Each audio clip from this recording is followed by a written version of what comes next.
ফলে জ্বালানি তেল নিয়ে কোনো সংকট নেই। ডিজেলের মজুদ আছে প্রায় 31 দিনের, অকটেন আছে 36 দিনের, পেট্রোল আছে 20 দিনের, ফার্নেস অয়েল আছে 25 দিনের এবং জেট ফুয়েল আছে 20 দিন। কিছু নিউজ হয়েছে আমাদের জ্বালানি তেল এবং প্রাকৃতিক গ্যাস নিয়ে।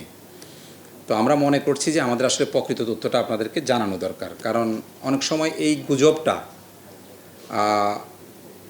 আমাদের জন্য সবার জন্যই খুবই পীড়াদায়ক হয়, কারণ মানুষের মধ্যে একটা বিভ্রান্তি তৈরি হয়। সেটা যাতে না হয়, আপনাদের মাধ্যমে যাতে সঠিক তথ্যটা জনগণ বুঝতে পারে, জানতে পারে, সেই জন্যই আসলে আমাদের এখানে আজকে উপস্থিত হওয়া। প্রথমত আমি যদি জ্বালানি তেল নিয়ে বলি, আমাদের জ্বালানি তেলের কোনো রকম সংকট আমাদের কাছে এই মুহূর্তে নেই। আমাদের আজকের দিনে ডিজেলের মজুদ আছে প্রায় 31 দিনের, অকটেন আছে 36 দিনের, পেট্রোল আছে 20 দিনের, ফার্নেস অয়েল আছে 25 দিনের এবং জেট ফুয়েল আছে 20 দিন। ফলে নর্মালি আমাদের যা থাকার কথা তার চেয়ে অনেক বেশি। আর আমাদের সাপ্লাই চেইনে পর্যাপ্ত সাপ্লাই চেইন আছে আমাদের, যেটা দিয়ে আমাদের আগামী জুলাই আগস্ট মাস পর্যন্ত আমাদের কোনো সমস্যা নেই। আচ্ছা, ডিজেল আছে আমি বলেছি 31 দিনের, অকটেন আছে 36 দিনের, পেট্রোল আছে 20 দিনের, ফার্নেস অয়েল 25 এবং জেট ফুয়েল আছে 20 দিনের। আমাদের নর্মাল যে মজুদ থাকে তার চেয়ে এটা অনেক বেশি, এবং আমরা এটাকে চেষ্টা করছি ধীরে ধীরে 1.5 মাস, 60 দিন এবং এক পর্যায়ে যাতে এটাকে 90 দিনে উন্নীত করা যায়, সেই চেষ্টা করা আমাদের অব্যাহত আছে।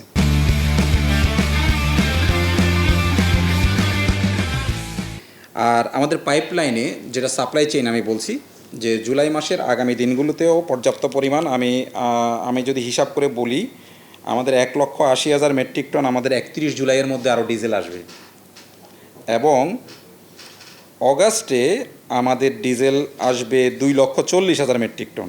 ফলে আমাদের পর্যাপ্ত মজুদ আছে ইনশাল্লাহ, এই দিক থেকে কোনো অসুবিধা নাই। অন্যান্য জ্বালানি পণ্যেও কোনো সংকট নাই। ফলে আমার মনে হয় যে কোথাও কোনো একটা সংকট তৈরি করার চেষ্টা থেকে এই গুজবটা তৈরি করা হয়েছে। এটা অ্যাবসলিউটলি আপনাদের মাধ্যমে আমরা চাই যে সঠিক তথ্যটা যাতে মানুষ পায়, সেই জন্যই আপনাদেরকে আসলে এই তথ্যটা জানানো।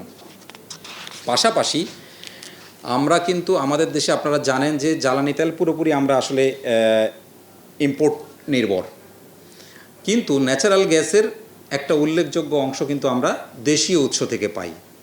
আমি যদি আপনাদেরকে এক্স্যাক্ট তথ্যটা বলি, তাহলে আমরা জ্বালানি তেলের এই ন্যাচারাল গ্যাসের ক্ষেত্রে আমরা প্রতিদিন দেশীয় এবং এলএনজির মাধ্যমে মোট যে আমাদের চাহিদা, তার প্রায় দেশীয় চাহিদা হচ্ছে, আপনারা জানেন যে আমাদের 3,800 মিলিয়ন ঘনফুট, আমরা সরবরাহ করতে পারি সব মিলিয়ে 2700 থেকে 2800 মিলিয়ন ঘনফুট। ফলে কিছুটা ঘাটতি তো আমাদের আছেই, এটা দীর্ঘদিনের সমস্যা। আসলে আপনারা জানেন যে এক্সপ্লোরেশন নিয়ে অনেক দিন কাজ হয় নাই, সেটা বর্তমান সরকার ক্ষমতায় আসার পর থেকে খুবই আমরা অ্যাগ্রেসিভলি চেষ্টা করছি ড্রিলিংয়ের কাজগুলো এগিয়ে নিতে, এবং অন্যান্য যেসব ইনফ্রাস্ট্রাকচার আছে এফএসআরইউ থেকে শুরু করে অন্যান্য জিনিসগুলো, সেগুলোও সরকার খুব দ্রুততম সময়ের মধ্যে যাতে বাস্তবায়ন করা যায় সেই কাজগুলো করে যাচ্ছে। খুবই রিসেন্টলি গতকালকে আমাদের দুটো এফএসআরইউর মধ্যে একটা এফএসআরইউতে একটু যান্ত্রিক ত্রুটি দেখা দিয়েছে। আপনারা জানেন যে যান্ত্রিক ত্রুটি দেখা দিলে তো আসলে কারো কিছু করণীয় থাকে না। আমাদের দুটো এফএসআরইউ থেকে আমরা এলএনজি মূলে প্রায় 1,000 মিলিয়ন ঘনফুট গ্যাস বা 1100 মিলিয়ন ঘনফুট গ্যাস আমরা পেয়ে থাকি। তো একটাতে সংকট দেখা দিলে স্বাভাবিক কারণে একটা ডিসরাপশন তৈরি হয়। সেই ডিসরাপশনের কারণেই কিছুটা আপনারা লক্ষ্য করেছেন যে ইয়েগুলোতে সিএনজি স্টেশনগুলোতে একটু লাইন আছে, বাট এটা খুবই সাময়িক। আমাদের মেরামতের কাজ চলছে, আশা করছি যে ইনশাল্লাহ আমরা 2-3 দিনের মধ্যে এটা সমাধান হয়ে যাবে। ডিজেলের কথা যদি বলি, আজকের দিনে আমার হাতে 3,44,000 মেট্রিক টন ডিজেল মজুদ আছে, ঠিক আছে। 31শে জুলাইয়ের মধ্যে আমার আরও 1,80,000 মেট্রিক টন এসে পৌঁছাবে, যেটা দিয়ে আমার আগামী 48 দিন আমি চলতে পারবো। কথা বুঝতে পেরেছেন?